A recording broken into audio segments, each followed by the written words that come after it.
നിഗ്രഹീതമായ ഈ പകലിൽ പൗരാണികമായ ചരിത്രപ്രസിദ്ധമായ ഈ ദേവാലയത്തിൽ നാം ആയിരിക്കുന്നത് ധ്യാനത്തിന് ആകുന്നുവല്ലോ. എന്താണ് ധ്യാനം? പലപ്പോഴും നമ്മുടെ ഒരു വിചാരം ധ്യാനം എന്ന് പറയുന്നത് നിശ്ചലമായിരിക്കുകയോ നിശബ്ദമായിരിക്കുകയോ ചെയ്യുന്നത് ധ്യാനമാണ് എന്ന് നാം തെറ്റിദ്ധരിക്കാറുണ്ട്. മൗനമായിരുന്നാൽ അത് ധ്യാനമാണ് എന്ന് നാം വിചാരിക്കാറുണ്ട്. എന്നാൽ ധ്യാനത്തിന് മറ്റൊരു ആത്മീയ തലമുണ്ട്. നിശബ്ദതയ്ക്കും നിശ്ചലതയ്ക്കും അപ്പുറമായ ഒരാന്തരിക വാചാലത ധ്യാനത്തിന് ഉണ്ടാകണം. സങ്കീർത്തനങ്ങളെല്ലാം തന്നെ ധ്യാനാത്മകമാണ്. ഇതിന് കാരണം അവനവനോടും ദൈവത്തോടുമുള്ള ഒരു സംവേദനമാണ് ധ്യാനം എന്ന് പറയുന്നത്. നാം ഈ ദേവാലയത്തിലായിരിക്കുമ്പോൾ നമ്മളോടും ദൈവത്തോടും സംവേദനം നടത്തി ചില ബോധ്യങ്ങളിൽ എത്തുവാൻ കഴിയുമ്പോഴാണ് ധ്യാനത്തിന് പൂർണ്ണതയുണ്ടാകുന്നത്. ഒരാന്തരിക സംഘടന ഉണ്ടാകുന്നത്. നമ്മുടെ ഉള്ളിൽ തന്നെ ഒരു മൽപ്പിടുത്തത്തിൻ്റെ അനുഭവത്തിൽ നമ്മളോടും ദൈവത്തോടും സംവേദിച്ച് ഊർജം ഉൾക്കൊള്ളുന്ന ഒരനുഭവമായി ധ്യാനത്തെ മാറ്റുമ്പോഴാണ് ഈ ധ്യാനം പ്രസക്തമായി മാറുന്നത്, അനുഭവയോഗ്യമായി മാറുന്നത്. നിഗ്രഹീതമായ ഈ പകലിൽ അല്പസമയത്തെ ദൈവിക ചിന്തയ്ക്കായിട്ട് എടുത്തിരിക്കുന്ന വേദഭാഗം യോവേൽ പ്രവാചകന്റെ പുസ്തകം 2-ാം അധ്യായം 12-13 വാക്യങ്ങൾ. യോവേൽ പ്രവാചകന്റെ പുസ്തകം 2-ാം അധ്യായം 12-13 വാക്യങ്ങൾ. എന്നാൽ ഇപ്പോഴെങ്കിലും നിങ്ങൾ പൂർണ്ണ ഹൃദയത്തോടും ഉപവാസത്തോടും കരച്ചിലോടും വിലാപത്തോടും കൂടി എങ്കിലേക്ക് തിരിയുവീൻ എന്ന യഹോവയുടെ അരുളപ്പാട്. വസ്ത്രങ്ങളെ അല്ല, ഹൃദയങ്ങളെ കീറി നിങ്ങൾ നിങ്ങളുടെ ദൈവമായ യഹോവയുടെ അടുക്കിലേക്ക് തിരിയുവീൻ. അവൻ കൃപയും കരുണയും ദീർഘക്ഷമയും മഹാദയവുള്ളവനുമല്ലോ. അവൻ അനർത്ഥത്തെക്കുറിച്ച് അനുതപിക്കും. പ്രിയമുള്ളവരെ, യോവേൽ പ്രവാചകന്റെ പുസ്തകം പെതുവേലിന്റെ മകനായ യോവേൽ പ്രവാചകന്റെ പുസ്തകത്തെക്കുറിച്ച് 2 അഭിപ്രായമുണ്ട്. ഒന്ന്, BC 8-ാം നൂറ്റാണ്ടിൽ ഇതിനെ എഴുതിയെന്നും ആധുനിക പഠിതാക്കൾ BC 4-ാം നൂറ്റാണ്ടിൽ രചിക്കപ്പെട്ടുവെന്നും വ്യത്യസ്തമായ 2 തലങ്ങൾ ഉണ്ട്. ഈ വേദഭാഗത്തിലേക്ക് നാം പ്രവേശിക്കുമ്പോൾ ഇതിൻ്റെ പശ്ചാത്തലം നാം മനസ്സിലാക്കേണ്ടതായിട്ടുണ്ട്. പാലസ്തീനിൽ വളരെ ഭീകരമായ വെട്ടുക്കിളിയുടെ ആക്രമണവും കൃഷിനാശവും ശത്രുക്കളുടെ അതിക്രമങ്ങളും ഒക്കെ ഉണ്ടാകുമ്പോൾ ഇവയെല്ലാം ദൈവകോപത്തിന്റെ ലക്ഷണമാണ് എന്ന് യോവേൽ പ്രവാചകൻ ആ ജനതയെ ഉദ്ബോധിപ്പിക്കുകയും ദൈവബന്ധത്തിലേക്കുള്ള സുദൃഢമായ ഒരനുഭവത്തിലേക്ക് അവരെ വിളിച്ചു ചേർക്കുവാനുള്ള ഒരു ആഹ്വാനം കൂടിയാണ് യോവേൽ പ്രവാചകൻ ഈ ഗ്രന്ഥത്തിൽ നൽകുന്നത്. 1-ാം അധ്യായത്തിൽ അത് വിശദമായി രേഖപ്പെടുത്തുന്നുണ്ട്. 1-ാം അധ്യായത്തിന്റെ 15-ാം വാക്യത്തിൽ യഹോവയുടെ ദിവസം അടുത്തിരിക്കുന്നു എന്ന് പറയുന്നുണ്ട്. Day of the lord. ന്യായവിധിയുടെയും യുഗാന്ത്യത്തിന്റെയും ഒക്കെ ഒരു സൂചന ഇത് നൽകുന്നുണ്ട്. ഈ ഒരു പശ്ചാത്തലത്തിൽ നിന്നുകൊണ്ട് ദൈവബന്ധം സുദൃഢമാക്കുവാനുള്ളൊരു ആഹ്വാനം ആ ജനതയ്ക്ക് യോവേൽ പ്രവാചകൻ നൽകുകയാണ്. അതുകൊണ്ടാണ് ഈ വേദഭാഗം ആരംഭിക്കുന്നത് തന്നെ ഇങ്ങനെയാണ്: എന്നാൽ ഇപ്പോഴെങ്കിലും. ഇംഗ്ലീഷ് പരിഭാഷയിൽ ഇവൻ നൗ എന്നാണ്. ഇവൻ നൗ, ഇപ്പോഴെങ്കിലും നിങ്ങൾ പൂർണ്ണ ഹൃദയത്തോടും ഉപവാസത്തോടും കരച്ചിലോടും വിലാപത്തോടും കൂടി തിരിയുവീൻ. വസ്ത്രങ്ങളെ അല്ല, ഹൃദയങ്ങളെ കീറി ദൈവത്തിങ്കിലേക്ക് തിരിയുവീൻ. കാലചക്രവാളങ്ങൾക്കിപ്പുറത്തും വളരെ പ്രസക്തമായ ഒരു ഓർമ്മപ്പെടുത്തലാണിത്. അനുതപിക്കുന്ന ഒരു മനുഷ്യന്റെ വിശാലമായ സാധ്യതകളെ വരച്ചു കാണിക്കുന്ന ഒരു വേദഭാഗമാണ്. അവൻ മഹാദയവുള്ളവനും കൃപയുള്ളവനും കരുണയുള്ളവനും അനർത്ഥത്തെക്കുറിച്ച് അനുതപിക്കുന്നവനുമാകും. അടുത്തിടയിൽ ഒരു കഥ വായിച്ചു. കഥ ഇങ്ങനെയാണ്: ഒരു യുവാവ് ദേവാലയത്തിൽ പോകേണ്ടുന്നതായ ഒരു പുലരിയിൽ ഒരു വിനോദയാത്രയ്ക്കായിട്ട് ഇങ്ങനെ പോകുവാൻ ഒരുങ്ങുകയാണ്. ഇങ്ങനെ വിനോദയാത്രയ്ക്ക് പോകുവാനായിട്ട് ഈ യുവാവ് കുതിരപ്പുറത്ത് കയറി സുഹൃത്തുക്കളോടൊപ്പം ഇങ്ങനെ സഞ്ചരിക്കുകയാണ്. ഇങ്ങനെ സഞ്ചരിച്ച് യുവാവ് കുറച്ച് ദൂരം അങ്ങോട്ട് നീങ്ങുമ്പോൾ വല്ലാതെ അസ്വസ്ഥനാവുകയാണ്. യുവാവ് അസ്വസ്ഥനാകുന്നത് കണ്ട് സുഹൃത്തുക്കളൊക്കെ ഈ യുവാവിനെ ശ്രദ്ധിക്കുവാൻ തുടങ്ങി. എന്നാൽ കുറച്ചുകൂടി മുമ്പോട്ട് പോയപ്പോൾ ഈ യുവാവ് പെട്ടെന്ന് യാത്ര അവിടെ നിർത്തി തിരികെ യാത്ര ചെയ്യുകയാണ്. എന്നാൽ 3-4 ദിവസം കഴിഞ്ഞിട്ട് വീണ്ടും ഈ ചങ്ങാതിമാരെ കണ്ടുമുട്ടിയപ്പോഴാണ് ഈ യുവാവ് പറഞ്ഞത്, അന്നത്തെ അസ്വാഭാവികമായ ആ പെരുമാറ്റത്തിന്റെ കാരണം പറഞ്ഞത് ഇതാണ്: വിനോദയാത്രയ്ക്കായിട്ട് ഇവർ യാത്ര ആരംഭിക്കുമ്പോൾ ദേവാലയത്തിൽ പള്ളി മണി മുഴങ്ങുന്ന ശബ്ദം കേട്ടിരുന്നു. എന്നാൽ ഈ യാത്ര അല്പം മുന്നോട്ട് പോകും തോറും ഈ മണിയുടെ ശബ്ദം നേർത്തുകൊണ്ടിരിക്കുകയാണ്. ഇനിയും മുൻപോട്ട് പോയാൽ തിരികെ വിളിക്കുവാൻ തക്കവണ്ണം അന്തരീക്ഷത്തിൽ ഇനി ഒരു ശബ്ദം ഉണ്ടാകുകയില്ല എന്ന തോന്നലിൽ തിരികെ വന്ന ഒരു മനുഷ്യൻ.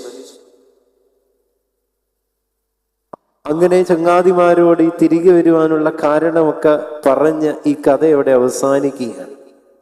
ഈ കഥ നമുക്കും ചില ഓർമ്മപ്പെടുത്തലുകൾ നൽകുന്നുണ്ട്. നശ്വരമായ ഈ ലോകത്തിൽ തിരികെ വരുവാൻ ഇനി ഒരു അവസരമുണ്ടോ?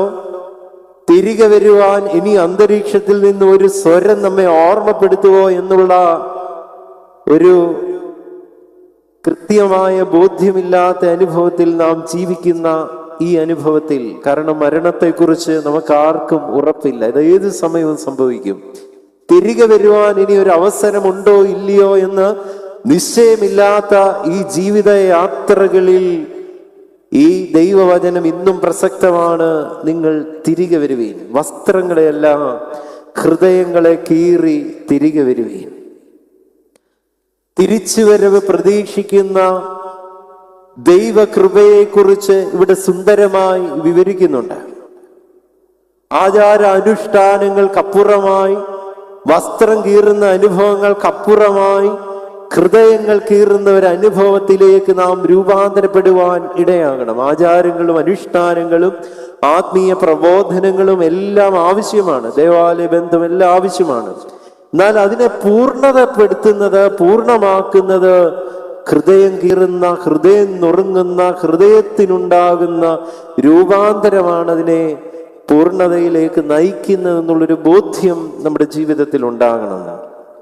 ദൈവസന്നിധിയിൽ നിന്നും, ദൈവിക നിയോഗങ്ങളിൽ നിന്നും, ദൈവിക നന്മകളിൽ നിന്നും അകന്നുപോയിട്ട് മടങ്ങി വന്ന 3 മനുഷ്യരുടെ ജീവിതത്തെക്കുറിച്ച് ഈ അനുഗ്രഹീത പകലിൽ നിങ്ങളോടൊപ്പം ചിന്തിക്കുവാൻ ദൈവത്തിൽ ശരണപ്പെടുകയാണ്.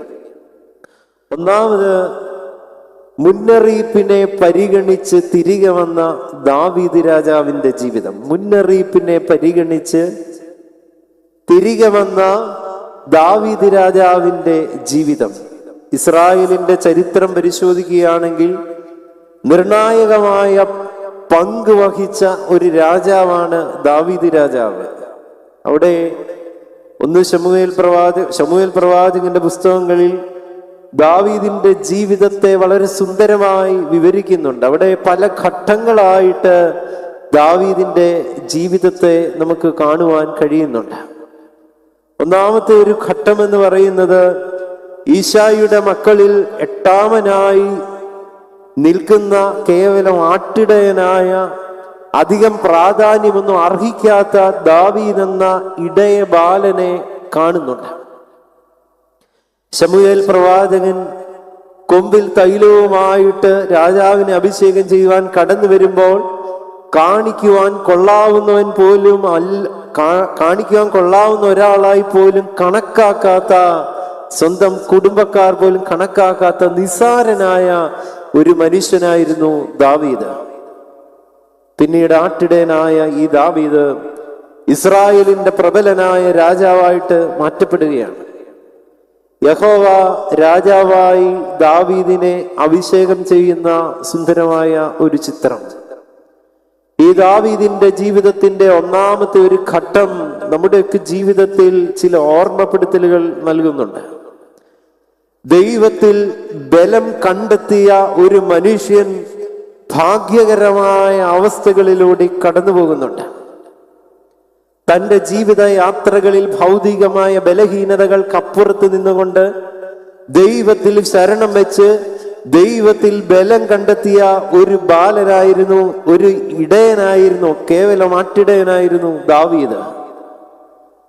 വീണ്ടും ശൗലും ദാവീദും തമ്മിലുള്ള സങ്കീർണതകളുടെയും ആത്മസംഘർഷങ്ങളുടെയും നടുവിൽ ദൈവിക മൂല്യങ്ങൾ ഉയർത്തിപ്പിടിക്കുന്ന ആത്മീയ പക്വതയുള്ള ഒരു ദാവീദിന്റെ ചിത്രം അവിടെ കാണുന്നുണ്ട്. നമ്മുടെയൊക്കെ ജീവിതത്തിലും സങ്കീർണതകളും സംഘർഷങ്ങളും പ്രതികൂലങ്ങളും പ്രതിബന്ധങ്ങളും ഉണ്ടാകുമ്പോൾ സംയമനത്തോടുകൂടി ദൈവത്തിൽ ആശ്രയിച്ച് ആത്മീയ പക്വതയോടുകൂടി നിൽക്കുവാൻ ദാവീദിന്റെ ജീവിതം നമ്മെ ഓർമ്മപ്പെടുത്തുന്നുണ്ട്.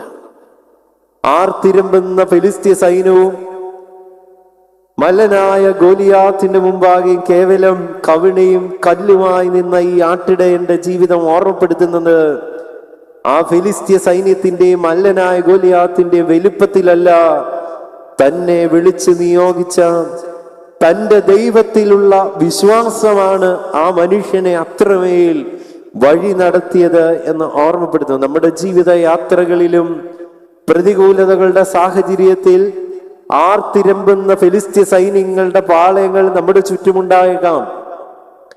ഒരിക്കലും മറികടക്കുവാൻ കഴിയാൻ പറ്റാത്തത്രമേൽ പ്രതിസന്ധികൾ മല്ലനായ ഗോലിയാത്തിനെ പോലെ നമ്മുടെ മുമ്പാകെ നിന്നിരിക്കാം. പക്ഷേ ആ വലിയ പ്രയാസങ്ങളുടെയും പ്രതിസന്ധികളുടെ അപ്പുറം വലിപ്പമുള്ള വിളിച്ചവരിൽ വിശ്വസ്തനായ ഒരു ദൈവ സാന്നിധ്യത്തെ ഉള്ളിൽ ഉറപ്പിക്കുവാൻ കഴിയുന്ന ഇടങ്ങളിലാണ് ദാവീദിന്റെ ജീവിതത്തിന്റെ ചില ഓർമ്മപ്പെടുത്തലുകൾ നമ്മുടെ ജീവിതത്തെയും സ്വാധീനിക്കേണ്ടത്. അവിടെയൊക്കെയാണ് നമ്മുടെയൊക്കെ ജീവിതത്തിൽ നിസാരതയിൽ നിന്നും ദൈവത്തിൽ ആശ്രയിച്ചും കൊണ്ട് ബലം ആർജിച്ചെടുക്കുവാനും ആത്മീയ അനുഭവങ്ങളിൽ നിന്ന് വളരുവാനുമുള്ള ദാവീദിന്റെ ജീവിതത്തിന്റെ ഒന്നാമത്തെ ഘട്ടം അവിടെ രേഖപ്പെടുത്തുന്നുണ്ട്. എന്നാൽ ദാവീദ് രാജാവിന്റെ ജീവിതത്തിന്റെ രണ്ടാമത്തെ ഘട്ടം ഇവിടെ വീണ്ടും ശമൂവേൽ പ്രവാചകന്റെ പുസ്തകത്തിൽ രേഖപ്പെടുത്തുന്നുണ്ട്. അവിടെ എവിടെയൊക്കെയോ അധികാരത്തിന്റെ ഘനം കൊണ്ട്, അധികാരത്തിന്റെ ധാർഷ്ട്യം കൊണ്ട് ദൈവനിയോഗത്തിൽ നിന്നും നന്നേ അകന്നുപോയി ദൈവികമല്ലാത്ത പ്രവണതകളിൽ പാപക്കുഴിയിൽ വീണുപോകുന്ന ഒരു ദാവീദിന്റെ ചിത്രം അവിടെ കാണുന്നുണ്ട്. 2 ശമൂവേൽ പ്രവാചകന്റെ പുസ്തകം 11-ാം അധ്യായത്തിന്റെ ആദ്യ 3 വാക്യങ്ങളിൽ രേഖപ്പെടുത്തുന്നുണ്ട്. തന്റെ പടയാളികൾ അമ്മോന്യരോട് യുദ്ധം ചെയ്യുവാനായിട്ട് യുദ്ധക്കളത്തിലായിരിക്കുമ്പോൾ കൊട്ടാരത്തിൽ വിശ്രമിക്കുന്ന ഒരു രാജാവായി ദാവീദ് പരിണമിക്കുകയാണ്.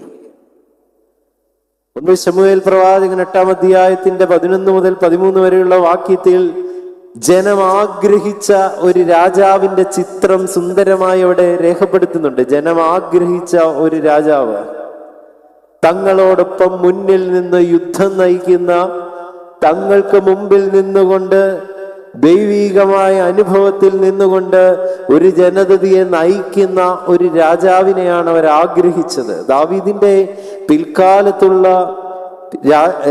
ദാവീദ് രാജാവിന്റെ ജീവിതത്തിൽ ആദ്യകാലങ്ങളിൽ അങ്ങനെ ഒരു ജീവിതമായിരുന്നു ദാവീദിൻ്റെത്. യാതൊരു ഉത്തരവാദിത്വങ്ങളും ഇല്ലാതിരുന്ന സമയത്ത് ഫെലിസ്ത്യ സൈന്യത്തോടും മല്ലനായ ഗോലിയാത്തിനോടും എതിരിടുവാൻ തക്കവണ്ണം ആർജവത്വം കാണിച്ച ഒരു മനുഷ്യനായിരുന്നു ദാവീദ്. എന്നാൽ ഇവിടെ തന്റെ പടയാളികൾ യുദ്ധത്തിനായിട്ട് യുദ്ധക്കളത്തിലായിരിക്കുമ്പോൾ, തന്റെ രാജ്യത്തിന്റെ സുരക്ഷിതത്വത്തിന് ചോദ്യചിഹ്നങ്ങൾ നിലനിൽക്കുമ്പോഴുമെല്ലാം കൊട്ടാരത്തിൽ ജീവിതം ആസ്വദിക്കുന്ന ഒരു ദാവീദിനെ അവന്റെ ജീവിതത്തിന്റെ രണ്ടാമതൊരു ഘട്ടത്തിൽ കാണുവാൻ കഴിയുന്നുണ്ട്. 2 ശമൂവേൽ പ്രവാചകന്റെ പുസ്തകം 11-ാം അധ്യായത്തിന്റെ 2 മുതലുള്ള വേദഭാഗങ്ങളിൽ അവിടെ രേഖപ്പെടുത്തുന്നുണ്ട്. അവൻ മട്ടുപ്പാവിൽ നിന്നുകൊണ്ട് ഉലാത്തുമ്പോൾ ഒരു സ്ത്രീ അവിടെ കുളിക്കുന്നത് കണ്ടു. മട്ടുപ്പാവിൽ നിന്നും ദൂരേക്ക് നോക്കുമ്പോൾ അവിടെ നിന്നുകൊണ്ട് സുന്ദരിയായ ഒരു സ്ത്രീ കുളിക്കുന്നത് കാണുകയാണ്. അവിടെ ദാവീദ് ജീവിത യാത്രകളിൽ നിന്നും ഒരു മാറ്റമുണ്ടാകുകയാണ്. എവിടെയൊക്കെയോ നോക്കുവാൻ പാടില്ലാത്ത ഇടങ്ങളിലേക്കുള്ള നോട്ടം,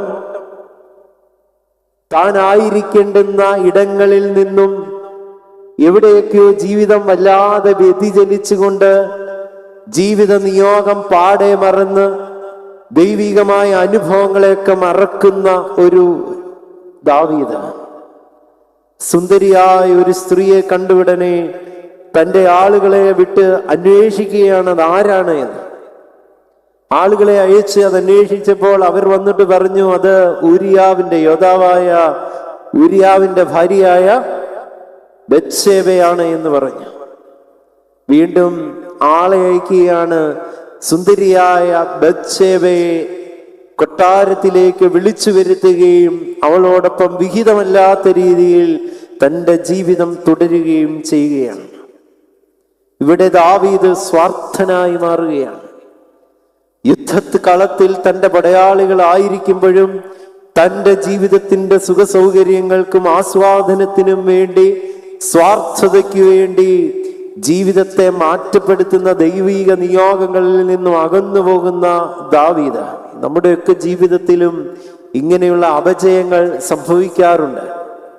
നാം ആയിരിക്കേണ്ടുന്ന ഇടങ്ങളിൽ നിന്നും പലപ്പോഴും വ്യതിചലിച്ച് നമ്മുടെ കണ്ണെത്തേണ്ടാത്തടുത്ത് കണ്ണെത്തുകയും കാതെത്താണ്ടടുത്ത് കാതെത്തുകയും നമ്മുടെ ഹൃദയത്തിന്റെ നിരൂപണങ്ങൾ ദൈവികമല്ലാത്ത ചിന്താഗതികളിലൂടെയൊക്കെ കടന്നു പോകുമ്പോൾ ദാവീദ് രാജാവിന് സംഭവിച്ച ഈ വീഴ്ച പലപ്പോഴും നമ്മുടെ ജീവിത യാത്രകളിലുമൊക്കെ സംഭവിക്കാറുണ്ട്. ജീവിതത്തിൽ ബത്ശേബയോടൊപ്പം വിഹിതമല്ലാത്ത രീതിയിൽ തൻ്റെ ജീവിതം മുന്നോട്ട് പോയി ബത്ശേബ ഗർഭിണിയാകുകയാണ്. അവിടെ വീണ്ടും രാജാവായ ദാവീദ് വലിയ കൗശലം ഉപയോഗിക്കുന്നതായിട്ട് കാണുന്നുണ്ട്. രാജാവ് യുദ്ധക്കളത്തിലായ ഊരിയാവിനെ മടക്കി വിളിക്കുന്നുണ്ട്. ഊരിയാവിനെ മടക്കി വിളിച്ചിട്ട് ഈ രാജാവ് ഒന്നാമതായിട്ട് അവനെ ഒന്ന് സമാധാനപ്പെടുത്തുവാനൊരു ശ്രമമുണ്ട്. യുദ്ധത്തിൽ നിന്നും മടങ്ങി വന്ന ഊരിയാവിനോട് പറയുന്നുണ്ട്, നീ ക്ഷീണിതനാണ്, നീ വീട്ടിൽ പോയി ഒന്ന് വിശ്രമിക്കുക, നീ വീട്ടിൽ പോയി വിശ്രമിച്ച് സന്തോഷത്തോടെ നീ മടങ്ങുക എന്ന് പറയുന്നുണ്ട്. പക്ഷെ ഊരിയാവ് പറഞ്ഞ മറുപടി, യുദ്ധക്കളത്തിൽ എൻ്റെ സഹപ്രവർത്തകർ പൊരുതുമ്പോൾ ഭവനത്തിൽ പോയി വിശ്രമിക്കുവാനോ ആസ്വദിക്കുവാനോ ഒന്നും എനിക്ക് കഴിയുകയില്ല എന്ന് ഊരിയാവ് പറയുകയാണ്. ഊരിയാവിന്റെ ജീവിതത്തിന്റെ അർപ്പണവും വിശ്വസ്തതയും ഒക്കെ ദാവീദിന്റെ ജീവിതത്തിൽ കാണുവാൻ കഴിയാത്തത് അവിടെ ഊരിയാവിന്റെ ജീവിതത്തിൽ നമുക്ക് കാണുന്നുണ്ട്. സഹപൗരന്മാർ യുദ്ധക്കളത്തിലായിരിക്കുമ്പോൾ അവർക്കില്ലാത്ത യാതൊന്നും എനിക്ക് വേണ്ട എന്ന് പറഞ്ഞുകൊണ്ട് അതിനെ നിരസിക്കുന്ന ഊരിയാവിനെ കാണുന്നുണ്ട്. വീണ്ടും മദ്യം നൽകിക്കൊണ്ട് ഊരിയാവിനെ വശംവദനാക്കുവാൻ ദാവീദ് ശ്രമിക്കുന്നുണ്ട്. അപ്പോഴും അതിൽ വഴിപ്പെട്ടു പോകുവാൻ ഊരിയാവിന് ഇടയാകുന്നില്ല. 11-ാം അധ്യായത്തിന്റെ 11-ാം വാക്യത്തിൽ കാണുന്നുണ്ട്. വീണ്ടും അതിലൊന്നും സമാധാനത്തിലും വശംവദനാക്കുവാനും ശ്രമിച്ചിട്ടും ഒന്നും ഊരിയാവ് കീഴടങ്ങുന്നില്ല എന്ന് കണ്ടപ്പോഴാണ് 11-ാം അധ്യായത്തിന്റെ 6 മുതൽ 9 വരെയുള്ള വേദഭാഗത്തിൽ കാണുന്നുണ്ട്, ഊരിയാവിനെ വകവരുത്തുവാനായിട്ട് ദാവീദ് രാജാവ് ശ്രമിക്കുകയാണ്. യോവാബ് എന്ന സൈന്യാധിപനെ അതിനായിട്ട് ഉപയോഗിക്കുകയാണ്. അങ്ങനെ ദൈവത്തിൽ നിന്നും ദൈവിക നീതിയിൽ നിന്നും ധാർമ്മികതകളിൽ നിന്നും മൂല്യങ്ങളിൽ നിന്നുമൊക്കെ പാടെ മാറി ചിന്തിച്ച ദാവീദ് യുദ്ധക്കളത്തിൽ വെച്ച് ഊരിയാവിനെ വധിക്കുകയാണ്. പലപ്പോഴും നമ്മുടെ ജീവിത യാത്രകളിലും സ്വാർത്ഥത നമ്മുടെ ഉള്ളിൽ നിലനിൽക്കുമ്പോൾ വാക്കുകൊണ്ടും നോട്ടം കൊണ്ടും പ്രവൃത്തി കൊണ്ടുമൊക്കെ നാമും പലരെയും നിഷ്കരുണം വധിക്കാറുണ്ട്. ഈ കാലയളവിൽ സാമൂഹ്യ മാധ്യമങ്ങളിലൂടെ ഒരാളെ നിഷ്പ്രയാസം വധിക്കുവാൻ നമുക്ക് കഴിയും. ശരീരപ്രകാരമല്ല, തേജോവധം ചെയ്യുവാനും അതുപോലെ തന്നെ മാനസികമായി തളർത്തുവാനും ഒക്കെ വളരെയധികം സാധ്യതകളുടെ നടുവിൽ ഈ ദാവീദ് ചെയ്യുന്ന ചില നീചമായ അനുഭവങ്ങൾ നമ്മുടെ ജീവിത യാത്രകളിൽ ഉണ്ടെങ്കിൽ ഒന്ന് തിരിച്ചു നടക്കുവാൻ നമുക്ക് ഇടയാകണ്ടേ. ഒന്നാമതൊരു ഘട്ടം ഈ ദാവീദ് ബലഹീനനായവനെ ദൈവം വിളിച്ച് വേർതിരിച്ച് ദൈവത്തിൽ ബലം കണ്ടെത്തിയ ഒരു ദാവീദിന്റെ ചിത്രമാണ് എങ്കിൽ, രണ്ടാമത്തെ ഘട്ടത്തിൽ അധികാരത്തിന്റെ ഘനത്തിൽ ദൈവനിയോഗത്തിൽ നിന്ന് ഒളിച്ചോടി ദൈവനിയോഗത്തിൽ നിന്നും പാപക്കുഴിയിലേക്ക് വീഴുന്ന ദാവീദിന്റെ ചിത്രമാണ്. മൂന്നാമത് ഒരു ഘട്ടമുണ്ട്.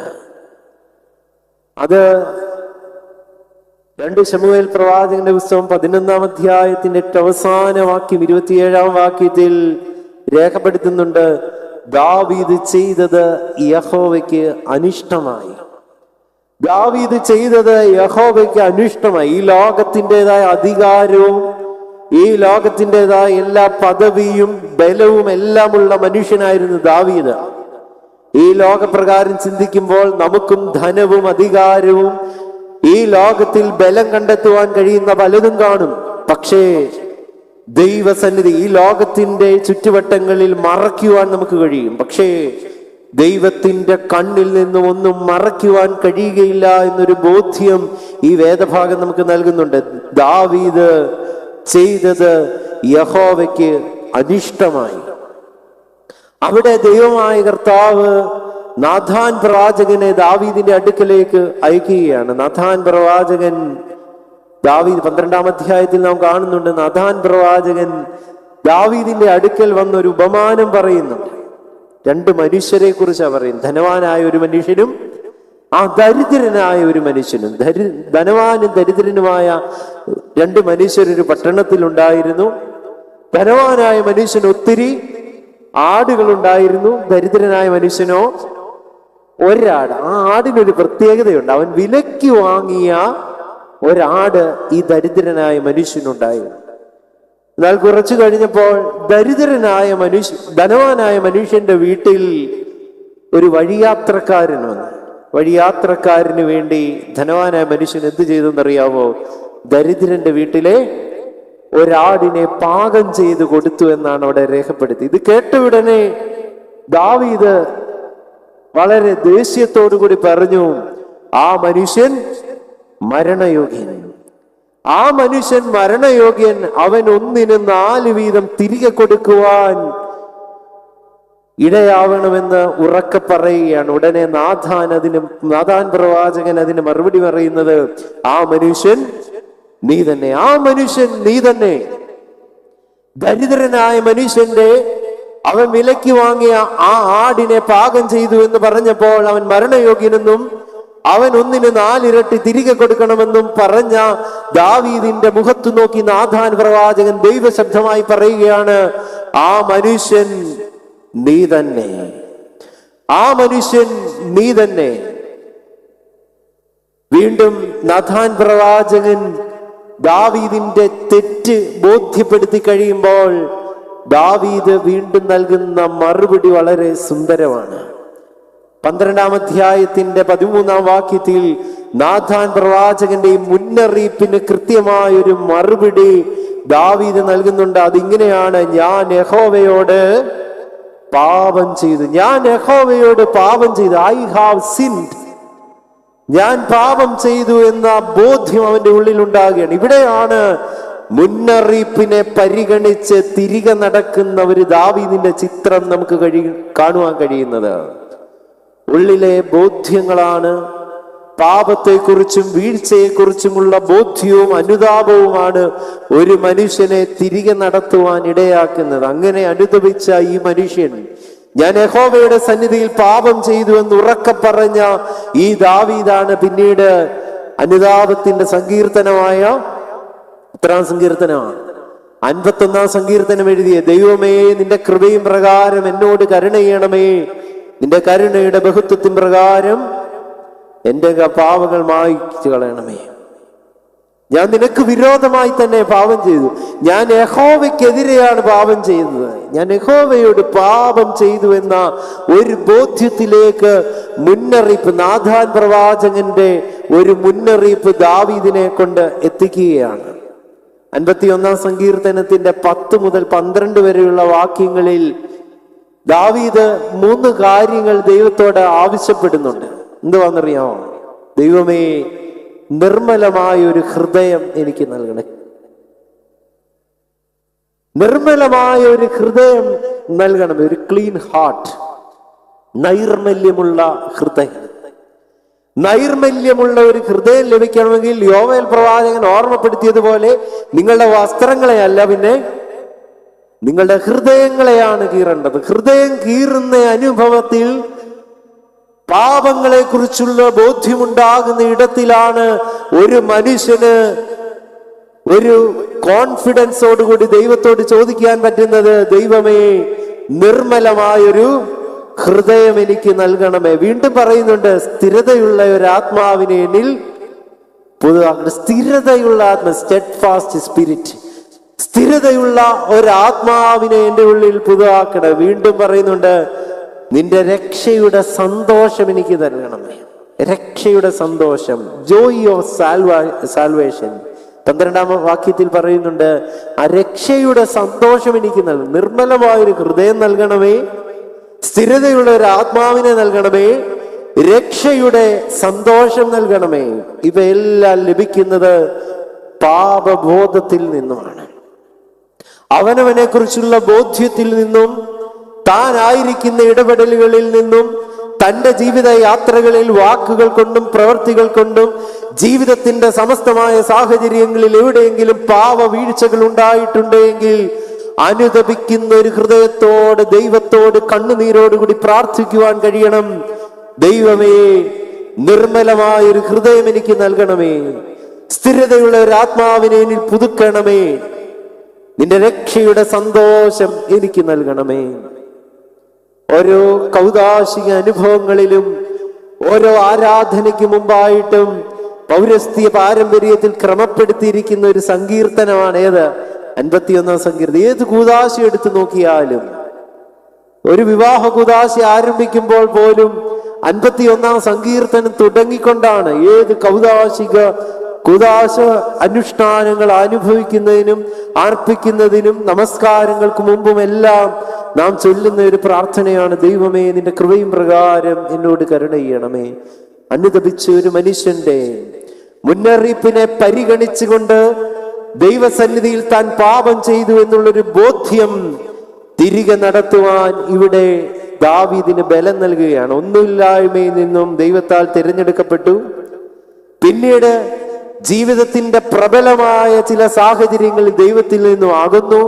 എന്നാൽ ദൈവികമായ ഇടപെടൽ കൊണ്ട്, ദൈവിക ശബ്ദം പ്രവാചകനിലൂടെ ഒരു മുന്നറിയിപ്പായി തീർന്നപ്പോൾ മുന്നറിയിപ്പിനെ പരിഗണിച്ചുകൊണ്ട് ദൈവസന്നിധിയിലേക്ക് തിരികെ വന്ന ഒരു ദാവീദിന്റെ ചിത്രമാണ് ഒന്നാമത് കാണുന്നത്. നമ്മുടെയൊക്കെ ജീവിത യാത്രകളിലും പാപഭംഗിലമായ ചില സാഹചര്യങ്ങൾ ഉണ്ടാകുമ്പോൾ ചില മുന്നറിയിപ്പുകൾ നമുക്ക് മുമ്പിലുണ്ട്.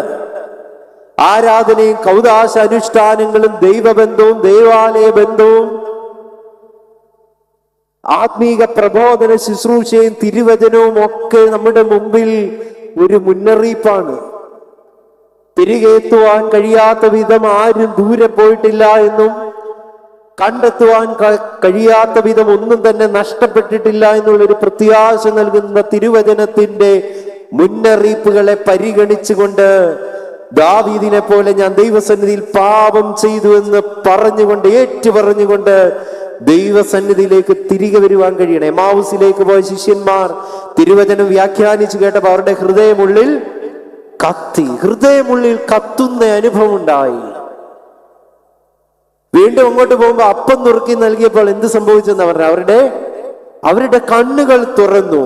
തിരുവചനത്തിന്റെ അനുഭവത്തിൽ ഹൃദയം കത്തുന്ന അനുഭവവും കൗദാശിക അനുഷ്ഠാനങ്ങളുടെ അനുഭവത്തിൽ കണ്ണ് തുറക്കുന്ന അനുഭവം ഉണ്ടാകുമ്പോഴാണ് ചില തിരികെ വരവുകൾ ഉണ്ടാകും. അവർ അവിടെ നിന്നും എമാവുസിലേക്ക് യാത്ര ചെയ്തവർ യെരൂശലേമിലേക്ക് മടങ്ങി എന്ന് പറയുന്നുണ്ട്. അതുപോലെ നമ്മുടെ ജീവിത യാത്രകളിലും ചില മടങ്ങി വരവുകൾ അനിവാര്യമാണ്.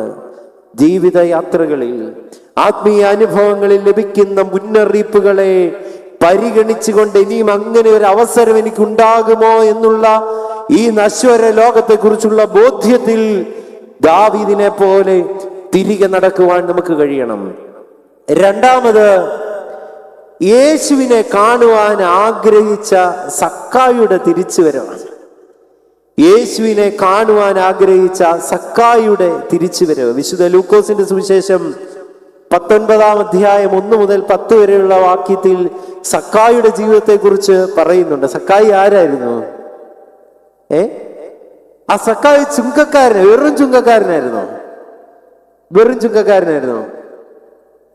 ചുങ്കക്കാരിൽ പ്രമാണിയായിരുന്നു. ചുങ്കക്കാരിൽ പ്രമാണിയും ധനവാനുമായ മനുഷ്യനായിരുന്നു ഈ സക്കായി. ചുങ്കക്കാരിൽ പ്രമാണിയും ധനവാനുമായ സക്കായിയുടെ ജീവിതത്തിൽ അവൻ യേശുവിനെ കാണുവാൻ ആഗ്രഹിക്കുകയാണ്. ആ കാലഘട്ടത്തിൽ ചുങ്കക്കാർക്കൊരു പ്രത്യേകതയുണ്ട്. റോമ കൈസർ തന്റെ സാമ്രാജ്യത്തിൽപ്പെട്ട എല്ലാ ദേശങ്ങൾക്കും ദേശാധിപതികളെ നിയമിച്ചാക്കിയിട്ടുണ്ട്.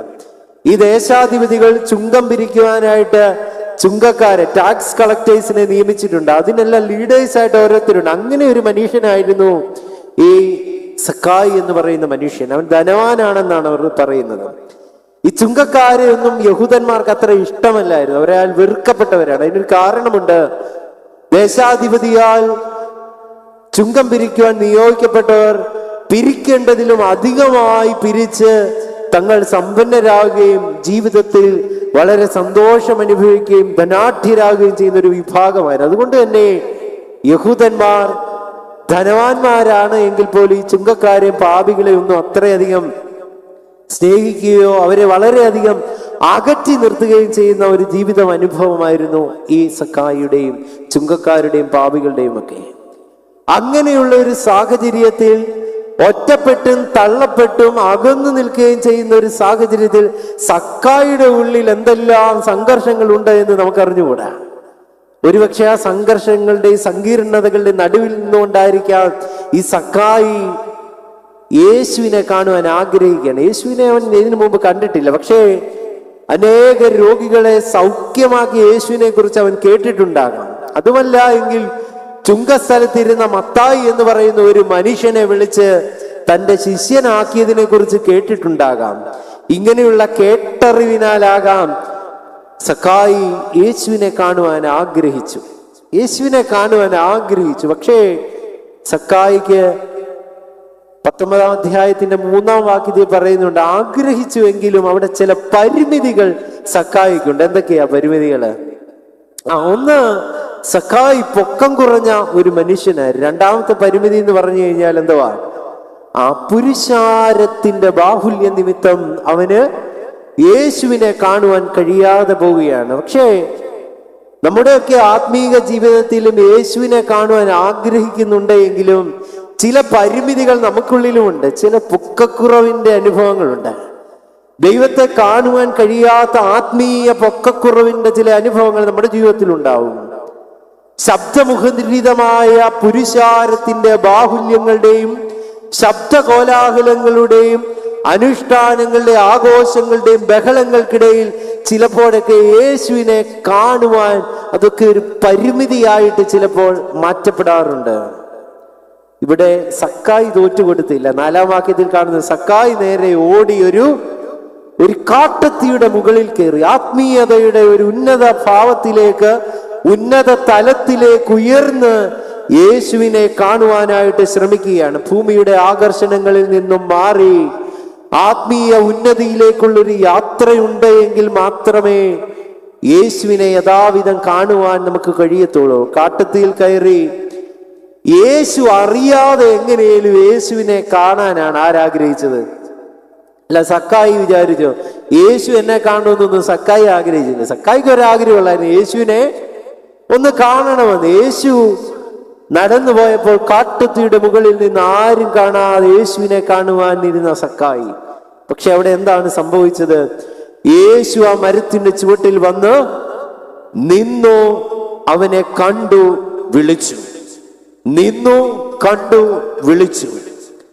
ആത്മാർത്ഥമായ ആഗ്രഹത്തോടുകൂടി പരിമിതികളെയൊക്കെ അതിജീവിച്ച ഒരു മനുഷ്യൻ അവിടെ യേശുവിനെ കാണുവാൻ ആഗ്രഹിച്ചപ്പോൾ യേശു അവനെയും കണ്ടു എന്നത് മാത്രമല്ല, അവനെ വിളിച്ച് താഴെ ഇറക്കുന്നതായിട്ട് കാണുന്നുണ്ട്. ദൈവസന്നിധിയിൽ ആത്മാർത്ഥതയുടെ അനുഭവത്തിൽ നിൽക്ക് സിൻസിയർ ആകുവാൻ നമുക്ക് കഴിയണം. നമുക്ക് ഈ ലോകത്തിൽ ഒത്തിരി കപടതകളുടെ, കാപട്യങ്ങളുടെ ഒക്കെ മുഖമുടിയുമായിട്ട് നമുക്ക് ജീവിക്കുവാൻ കഴിയും. പക്ഷേ ദൈവസന്നിധിയിൽ മുഖമുടിയില്ലാതെ ആത്മാർത്ഥതയോടെ സിൻസിയറായിട്ട് നിൽക്കുവാൻ നമുക്ക് കഴിയണം. ഒരു കഥയുണ്ട്.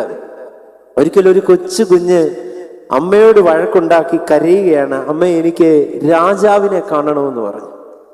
ഈ കുഞ്ഞ് ഭയങ്കര കരച്ചില്ലേ. അങ്ങനെ രാജാവ് ഒരിക്കൽ തൻ്റെ രാജ്യത്തൂടി ഇങ്ങനെ എഴുന്നള്ളി പോകുമ്പോൾ, തൻ്റെ സംവിധാനങ്ങളും എല്ലാമായി എഴുന്നള്ളി പോകുമ്പോൾ, ഈ കുഞ്ഞിനെ എളിയിൽ വെച്ചുകൊണ്ട് അമ്മ രാജാവിനെ കൊണ്ട് കാണിച്ചു.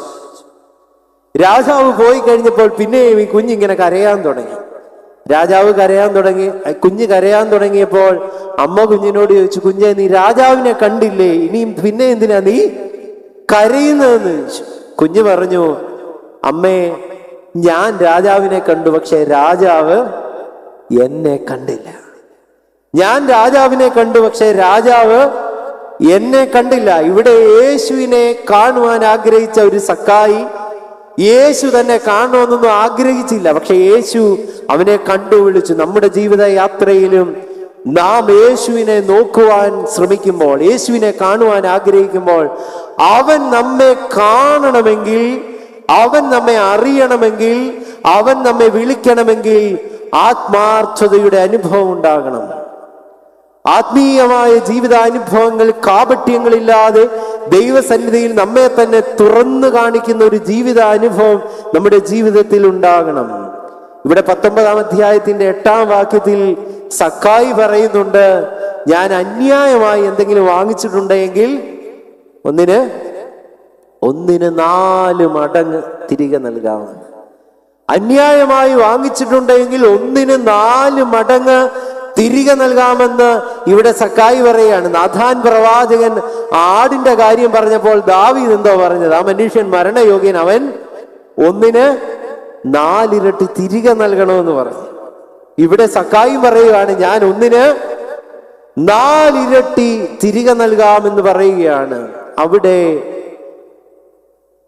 യേശു തമ്പുരാൻ വന്ന ആ ഭവനത്തിൽ നിന്നുകൊണ്ട് യേശു സക്കായിയോട് പറയുകയാണ്, ഇന്ന് ഈ ഭവനത്തിന് രക്ഷ വന്നു. നമ്മുടെ ഭവന കൂദാശയുടെ ശുശ്രൂഷയിൽ വിശുദ്ധ ഏവൻഗേലിയോൻ ഭാഗം വായിക്കുന്നത് ഈ വേദപാഠം. ഇന്ന് ഈ ഭവനത്തിന് രക്ഷയുണ്ടായി.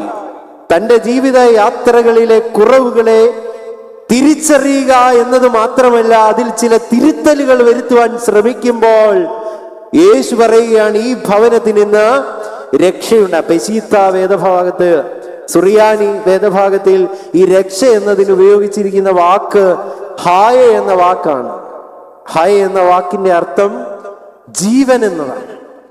ഇന്ന് ഈ ഭവനത്തിന് ജീവന്റെയും രക്ഷയുടെയും അനുഭവം, നമ്മുടെ ജീവിതത്തിലെ ചില തിരുത്തലുകൾ, തിരിച്ചറിവുകൾ, തിരിച്ചുവരവുകൾ രക്ഷയിലേക്കും ജീവനിലേക്കും നമ്മെ നയിക്കുമെന്നുള്ള ഉത്തമമായ ഒരു ബോധ്യം നമ്മുടെ ജീവിതത്തിൽ ഉണ്ടാകണം. ക്രിസ്തീയ ജീവിതം അർത്ഥപൂർണമാകണമെങ്കിൽ യേശുവിനെ കാണുവാനുള്ള ആത്മാർത്ഥമായ ഒരു അനുഭവം നമ്മുടെ ജീവിതത്തിൽ ഉണ്ടാകണം. ക്രിസ്തീയ ജീവിതത്തിൽ യേശുവിനെ കാണുവാനുള്ള ആത്മാർത്ഥമായ ഒരു ബോധ്യവും ആഗ്രഹവും നമ്മുടെ ജീവിതത്തിൽ ഉണ്ടാകണം. എബ്രായ ലേഖനം 3-ാം അധ്യായത്തിന്റെ 1-ാം വാക്യത്തിൽ ഇങ്ങനെ രേഖപ്പെടുത്തുന്നുണ്ട്, യേശുവിനെ ശ്രദ്ധിച്ച് നോക്കുവിൻ. യേശുവിനെ ശ്രദ്ധിച്ച് നോക്കുവിൻ. NIV വേർഷനിൽ, ഇംഗ്ലീഷ് പരിഭാഷയിൽ അല്പം കൂടി സുന്ദരമായ ഒരു വിവർത്തനമുണ്ട്. Fix your thoughts on Jesus Christ. നിങ്ങളുടെ ചിന്തകളെ ക്രിസ്തുവിൽ ഉറപ്പിക്കുക. നമ്മുടെ ജീവിതത്തിന്റെ സമസ്ത സാഹചര്യങ്ങളിൽ നിന്നുകൊണ്ട് യേശുവിനെ കാണുവാൻ, അറിയുവാൻ, നമ്മുടെ ചിന്തകളെ ദൈവസന്നിധിയിൽ സമർപ്പിക്കുവാനൊക്കെ നമ്മുടെ ജീവിതത്തിന് കഴിയണം. മരുഭൂമിയിലെ പിതാക്കന്മാരാൽ രചിക്കപ്പെട്ട ഫിലോക്കാലിയ എന്ന ഗ്രന്ഥത്തിൽ കർപ്പത്തോസിലെ യോഹന്നാൻ എന്ന പിതാവ് ഒരു ലേഖനം എഴുതിയിട്ടുണ്ട്. ആ ലേഖനത്തിൽ ഇങ്ങനെ ഒരു വാചകമുണ്ട്, നിങ്ങളുടെ പാപത്തെക്കുറിച്ച് ഓർക്കുമ്പോൾ നെഞ്ചത്തടിക്കുവാൻ അമാന്തിക്കരുത്. നിങ്ങളുടെ പാപത്തെക്കുറിച്ച് ഓർക്കുമ്പോൾ നെഞ്ചത്തടിക്കുവാൻ അമാന്തിക്കരുത്. എന്തെന്നാൽ നെഞ്ചത്തടിക്കുന്നതിലൂടെ നിങ്ങളുടെ കഠിന ഹൃദയത്തെ കുഴിച്ച് അതിനുള്ളിലെ ചുങ്കക്കാരന്റെ സ്വർണ്ണ ഖനി കണ്ടെത്തുവാൻ നിങ്ങൾക്ക് കഴിയണം. നെഞ്ചത്തടിക്കുന്നതിലൂടെ കഠിനമായ നിങ്ങളുടെ ഹൃദയത്തെ ആഴമായി കുഴിച്ചുകൊണ്ട് ചുങ്കക്കാരൻ കണ്ടെത്തിയ സ്വർണ്ണ ഖനി കണ്ടെത്തുവാൻ നിങ്ങൾക്ക് കഴിയണം. ഈ സ്വർണ്ണ ഖനി നിങ്ങൾക്ക് സന്തോഷം നൽകും. ചുങ്കക്കാരൻ ലഭിച്ച സ്വർണ്ണ ഖനിയെ കുറിച്ച് വിശുദ്ധ ലൂക്കോസിന്റെ സുവിശേഷം 18-ാം അധ്യായത്തിന്റെ 13-ാം വാക്യത്തിൽ രേഖപ്പെടുത്തുന്നുണ്ട്. ചുങ്കക്കാരനും പരീശനും ദേവാലയത്തിൽ പ്രാർത്ഥിക്കുവാൻ ചെന്നു. ചുങ്കക്കാരൻ ദൈവസന്നിധിയിലേക്ക് നോക്കുവാൻ പോലും കഴിയാത്ത വിധത്തിൽ എന്ത് ചെയ്തെന്ന് അവിടെ പറഞ്ഞിരിക്കുന്നത്, അവൻ മാറത്തടിച്ചു, അവൻ നെഞ്ചത്തടിച്ചു, അവൻ മാറത്തടിച്ച് കഠിനമായ ഹൃദയത്തെ കൊഴിച്ച് സ്വർണ്ണ ഖനി കണ്ടെത്തുകയാണ്. അവൻ നീതീകരിക്കപ്പെടുകയാണ്. ദൈവസന്നിധിയിൽ നീതീകരിക്കപ്പെടുന്ന, വിശുദ്ധീകരിക്കപ്പെടുന്ന സ്വർണ്ണ ഖനി കണ്ടെത്തുവാൻ തക്കവണ്ണം ദൈവസന്നിധിയിൽ അനുദപിച്ചുകൊണ്ട് ദൈവത്തെ കാണുവാൻ ആഗ്രഹിക്കുന്ന സക്കായിയുടെ ഒരു തലം നമ്മുടെ ജീവിതത്തിൽ ഉണ്ടാകണം. യേശുവിനെ കാണുവാൻ ആഗ്രഹിച്ച സക്കായിയുടെ തിരിച്ചറിവും തിരിച്ചുവരവും ആത്മീയ ജീവിതത്തിൽ ചില കാട്ടുതീ മരങ്ങളിലേക്ക് ഓടിക്കയറുവാൻ നമ്മളെ പ്രേരിപ്പിക്കേണ്ടതായിട്ടുണ്ട്. ഒന്നാമത്, ദാവീദ് രാജാവ് മുന്നറിയിപ്പിനെ പരിഗണിച്ചുകൊണ്ട് തിരികെ വന്നു. രണ്ടാമത്, യേശുവിനെ കാണുവാനുള്ള അഗമ്യമായ ആഗ്രഹം കൊണ്ട് ജീവിതത്തെ രൂപാന്തരപ്പെടുത്തി തിരികെ വന്ന സക്കായിയുടെ ജീവിതം കണ്ടു. മൂന്നാമത്, കണ്ണുനീരിന്റെയും ഏറ്റുപറച്ചിലിന്റെ അനുഭവത്തിൽ തിരികെ വന്ന പത്രോസ് അപ്പോസ്തലൻ. കണ്ണുനീരിന്റെയും ഏറ്റുപറച്ചിലിന്റെ അനുഭവത്തിൽ തിരികെ വന്ന പത്രോസ് അപ്പോസ്തലൻ. വിശുദ്ധ ലൂക്കോസിന്റെ സുവിശേഷം 22-ാം അധ്യായത്തിന്റെ 54 മുതൽ 62 വരെയുള്ള വേദഭാഗത്തിൽ പത്രോസ് അപ്പോസ്തലനെ കുറിച്ച് രേഖപ്പെടുത്തുന്നത് യേശു തമ്പുരാനെ തള്ളി പറഞ്ഞ ആ സംഭവമാണ്. അവർ തീ കായുമ്പോൾ അവൻ അവരോടൊപ്പം പോയി നിൽക്കുകയാണ്. സുരക്ഷിതമായ തീ കായുന്ന അനുഭവത്തിൽ അവിടെ പോയി ഇരിക്കുമ്പോൾ ഒരു ബാല്യക്കാരത്തി വന്നിട്ട് ചോദിക്കുന്നുണ്ട്, നീ അവന്റെ കൂടെയുള്ളതല്ലേ? അവൻ പറഞ്ഞു, അല്ല. വീണ്ടും മറ്റൊരുവൻ വന്ന് ചോദിക്കുന്നുണ്ട്, അപ്പോഴും പറഞ്ഞു അവനെ അറിയുകയില്ല. അത് കഴിഞ്ഞ് വീണ്ടും ചോദിക്കുകയാണ്. അങ്ങനെ 3 തവണയും നീ അവനെ അറിയുമോ എന്ന് ചോദിച്ചപ്പോൾ പത്രോസ് പറഞ്ഞു, ഞാൻ അവനെ അറിയുന്നില്ല എന്ന് പറഞ്ഞപ്പോൾ പെട്ടെന്ന് കോഴി കൂവിയപ്പോഴാണ് പത്രോസ് ഓർത്തത്, യേശു തമ്പുരാൻ നേരത്തെ പറഞ്ഞിരുന്നു, കോഴി കൂവുന്നതിന് മുമ്പ് നീ 3 പ്രാവശ്യം എന്നെ തള്ളിപ്പറയും എന്ന്. അവൻ വളരെ സങ്കടത്തോടുകൂടി 61-ാം വാക്യത്തിൽ കാണുന്നുണ്ട്, കോഴി കൂവിയപ്പോൾ അവൻ എന്ത് ചെയ്തു? അവൻ പുറത്തിറങ്ങി അതിദുഃഖത്തോടെ കരഞ്ഞു എന്നാണ് 62-ാം വാക്യത്തിൽ, 22-ാം അധ്യായത്തിന്റെ 62-ാം വാക്യത്തിൽ രേഖപ്പെടുത്തിയിരിക്കുന്നത്. അവൻ അതിദുഃഖത്തോടെ കരഞ്ഞു. He wept bitterly. അതിദുഃഖത്തോടെ കരഞ്ഞു. 3 തവണ തള്ളിപ്പറഞ്ഞപ്പോഴും വിശുദ്ധ യോഹന്നാന്റെ സുവിശേഷം 21-ാം അധ്യായത്തിൽ 15 മുതലുള്ള വേദഭാഗത്തിൽ കാണുന്നുണ്ട്, 3 പ്രാവശ്യം തള്ളിപ്പറഞ്ഞ പത്രോസിനെ 3 തവണ യേശു തമ്പുരാൻ വിശ്വാസത്തിൽ സ്ഥിരപ്പെടുത്തുന്നുണ്ട്. നീ എന്നെ സ്നേഹിക്കുന്നുണ്ടോ എന്ന് ചോദിക്കുന്നുണ്ട്. നീ എന്നെ തള്ളിപ്പറഞ്ഞ അതേ പത്രോസിനോട് കർത്താവ് ചോദിക്കുകയാണ്, നീ എന്നെ സ്നേഹിക്കുന്നുണ്ടോ എന്ന് ചോദിച്ച് ഏറ്റുപറച്ചിലിന്റെ അനുഭവത്തിൽ, കണ്ണുനീരിന്റെ അനുഭവത്തിൽ അവനെ വീണ്ടെടുക്കുന്ന ഒരു അനുഭവമുണ്ട്. കണ്ണുനീരിന്റെ ഏറ്റുപറച്ചിലിന്റെ അനുഭവത്തിൽ തിരിച്ചു വരുന്ന പത്രോസിന്റെ സുന്ദരമായ ഒരു ചിത്രമുണ്ട്. തള്ളിപ്പറഞ്ഞിട്ട് പത്രോസ് ഓടി ഒളിച്ചില്ല, അവൻ കരഞ്ഞു. അവിടെ കണ്ണുനീര് അവന്റെ ബലഹീനതയല്ല, പക്ഷേ കണ്ണുനീര് തിരികെ വരുവാനുള്ള ബലമുള്ളവനാക്കി അവനെ മാറ്റുകയാണ്. യഹൂദന്മാരുടെ തൽമൂദിൽ ഇങ്ങനെ ഒരു കഥയുണ്ട്. യഹൂദന്മാരുടെ തൽമൂദിലെ കഥ ഇങ്ങനെയാണ്. ദൈവം ആദമിനെ ഹൗവയും സൃഷ്ടിച്ചു. ആദമും ഹൗവയും പറുദീസയിൽ പാപം ചെയ്തു. പാപം ചെയ്ത പറുദീസയിൽ ആദമിനെ ഹൗവയും ദൈവത്തിന് നിർത്തുവാൻ പറ്റാത്ത ഒരു സാഹചര്യം ഉണ്ടായി. പാപം ചെയ്തപ്പോൾ പറുദീസയിൽ നിന്നും അവരെ മാറ്റി നിർത്തേണ്ടതായിട്ടുണ്ടായി. എന്നാൽ വീണ്ടും നോക്കിയപ്പോൾ ആദമും ഹൗവയും വളരെ അവശരായി ഇങ്ങനെ അലഞ്ഞു നടക്കുന്നത് കണ്ടപ്പോൾ ദൈവത്തിന് കരുണ തോന്നിയിട്ട് പറുദീസയിലേക്ക് മടങ്ങി വരുവാൻ തക്കവണ്ണം ആദമിനും ഹൗവയ്ക്കുമായിട്ട് ഒരു വരം നൽകുന്നുണ്ട്. അത് കണ്ണുനീരിന്റെ വരമാണ്. യഹൂദന്മാരുടെ തൽമൂദിലുള്ള ഒരു കഥയാണ് എങ്കിൽ പോലും ഈ കണ്ണുനീരിന്റെ വരം ആദമിന് ഹൗവയ്ക്കും പറുദീസയിലേക്ക് മടങ്ങി വരുവാനുള്ള ഒരു അനുഗ്രഹീത അനുഭവമായി മാറുകയാണ്. നമ്മുടെയൊക്കെ ജീവിതത്തിലും കണ്ണുനീരിന്റെ വരം ലഭിച്ച് കണ്ണുനീരിന്റെയും ഏറ്റുപറച്ചിലിന്റെയും ചില ജീവിത അനുഭവത്തിലൂടെ അനുദവിച്ച് ദൈവസന്നിധിയിലേക്കൊന്ന് മടങ്ങുവാൻ നമുക്ക് കഴിയണം. ജോൺ ക്ലിമാക്കസ് രചിച്ച സ്വർഗീയ ഗോവണി എന്ന പുസ്തകത്തിൽ ഇപ്രകാരം രേഖപ്പെടുത്തിയിട്ടുണ്ട്: മുമ്പ് നമ്മിലുണ്ടായ പാപങ്ങൾ വിശുദ്ധ മാമോദീസ കൂദാശയിലൂടെ കഴുകപ്പെടുന്നുണ്ട്. എന്നാൽ വിശുദ്ധ മാമോദീസ കൂദാശയ്ക്ക് ശേഷം ഉണ്ടാകുന്ന പാപങ്ങൾ കണ്ണുനീരോടെ ഏറ്റുപറച്ചിലിന്റെ അനുഭവത്തിലൂടെ കഴുകപ്പെടുമെന്ന് അവിടെ രേഖപ്പെടുത്തുന്നുണ്ട്. നമ്മുടെയൊക്കെ ജീവിത യാത്രയിലെ കുറവുകളെ കണ്ണുനീരുകൊണ്ട് കഴുകുവാൻ നമുക്ക് കഴിയണം.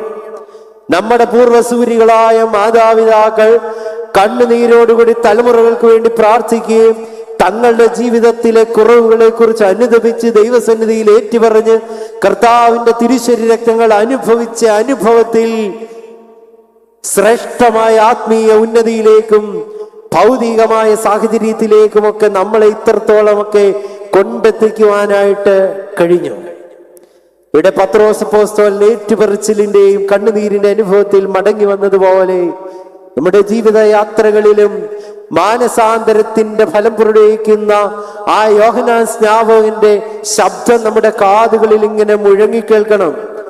ആയിരിക്കുന്ന വഴികളിൽ നിന്നും ആയിരിക്കേണ്ടിയിരിക്കുന്ന വഴികളിലേക്കുള്ള പാത തിരിക്കലാവണം മാനസാന്തരം എന്ന് പറയുന്നത്. നമ്മളൊക്കെ ആയിരിക്കുന്ന ചില വഴികളുണ്ട്, അവിടെ നിന്നും ആയിരിക്കേണ്ടുന്നതായ ചില വഴികളിലേക്കുള്ള ഒരു മാറ്റം നമ്മുടെ ജീവിതത്തിൽ ഉണ്ടാകണം. ദൈവബന്ധവും ഏറ്റുപറച്ചിലും പൊട്ടിക്കരച്ചിലും കണ്ണുനീരിന്റെ അനുഭവമൊക്കെ അങ്ങനെയുള്ള ഒരു പാത തിരിക്കലിലേക്ക് നമ്മെ കൊണ്ടെത്തിക്കുവാനായിട്ട് നമുക്ക് കഴിയണം.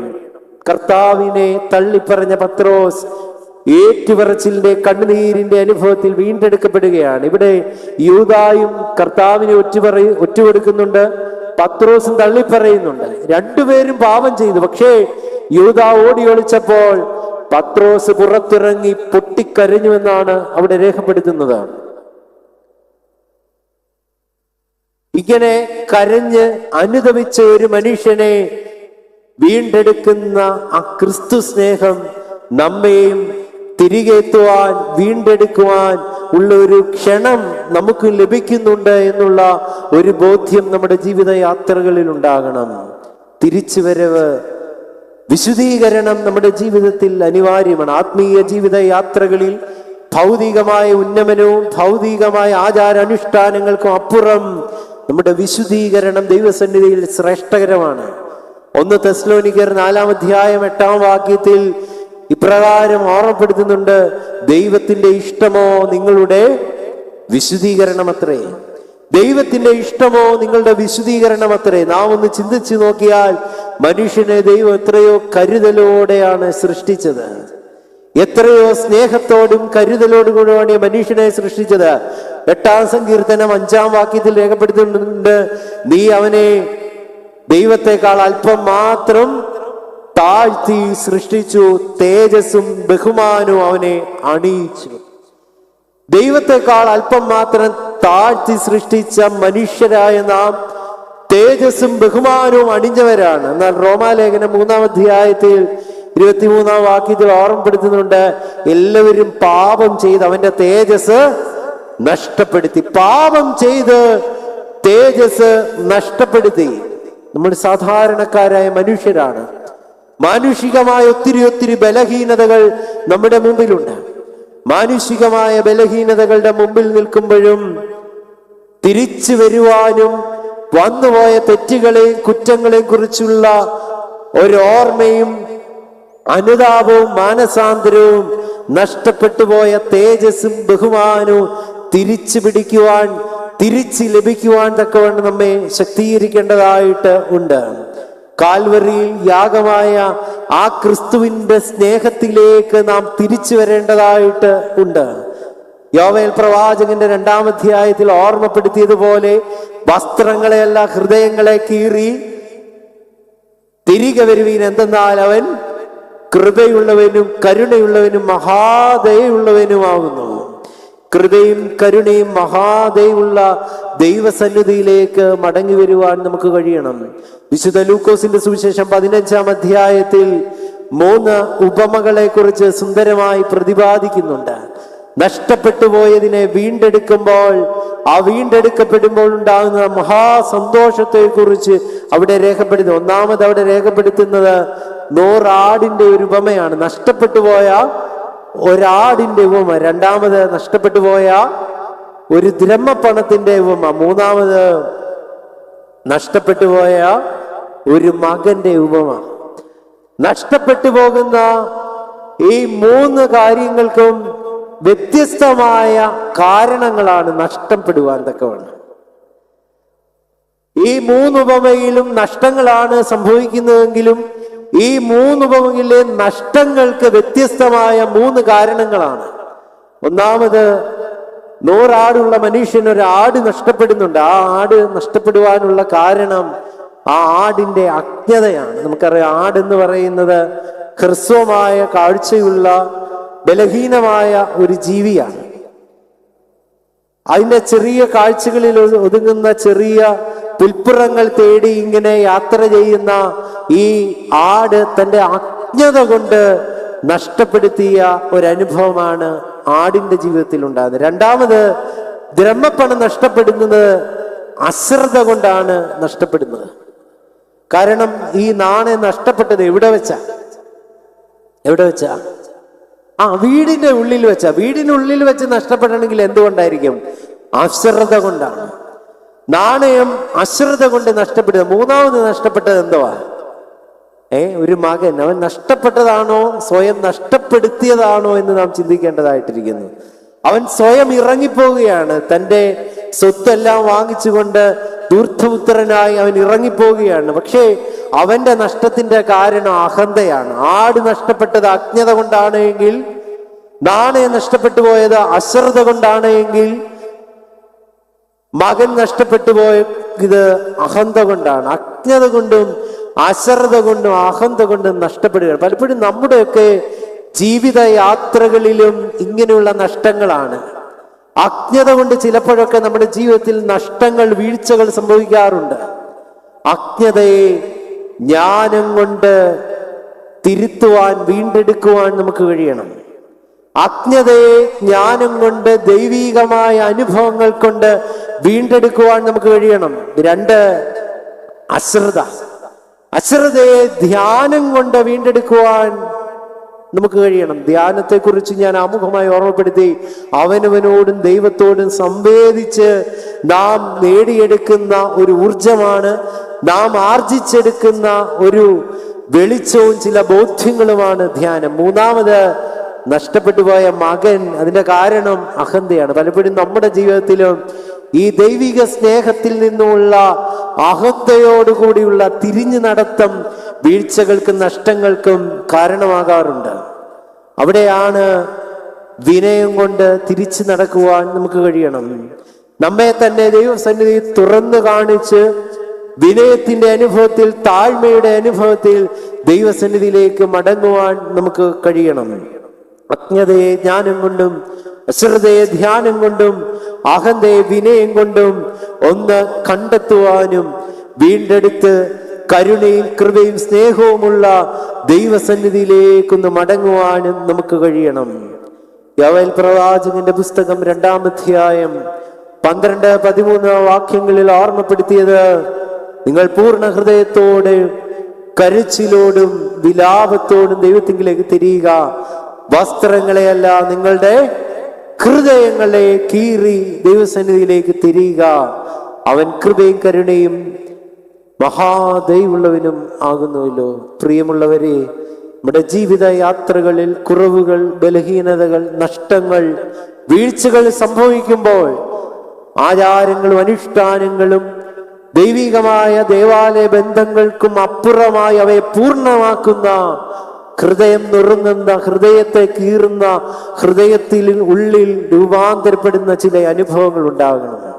3 മനുഷ്യരുടെ ജീവിതത്തിലൂടെയാണ് കടന്നുപോയത്. ഒന്ന്, മുന്നറിയിപ്പിനെ പരിഗണിച്ച് ദൈവസന്നിധിയിലേക്ക് മടങ്ങി വന്ന ദാവീദ് രാജാവ്.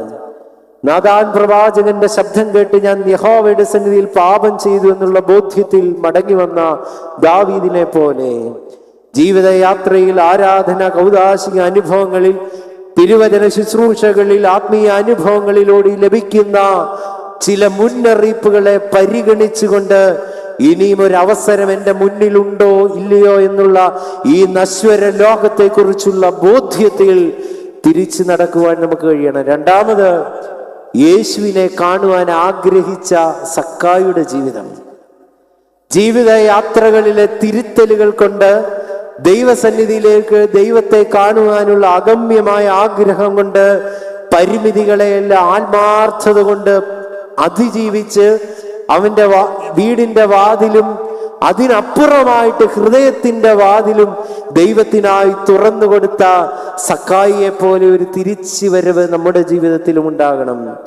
മൂന്നാമത്, ഏറ്റുപറച്ചിലിന്റെയും കണ്ണുനീരിന്റെ അനുഭവത്തിൽ പാപമംഗിലമായ ജീവിതയാത്രയിൽ ദൈവത്തെ എവിടെയെങ്കിലും തള്ളിപ്പറഞ്ഞിട്ടുണ്ടെങ്കിൽ, വാക്കുകൊണ്ടല്ല, നമ്മുടെ ജീവിത സാക്ഷ്യം കൊണ്ട് എവിടെയെങ്കിലും ഒക്കെ നാം ദൈവത്തെ തള്ളിപ്പറഞ്ഞിട്ടുണ്ട് എങ്കിൽ, കണ്ണുനീരിന്റെ അനുഭവത്തിൽ, ഏറ്റുപറച്ചിലിന്റെ അനുഭവത്തിൽ ദൈവസന്നിധിയിലേക്ക് പത്രോസിനെ പോലെ ഒരു വീണ്ടെടുപ്പും മടക്കവും നമ്മുടെ ജീവിതയാത്രകളിൽ ഉണ്ടാകണം.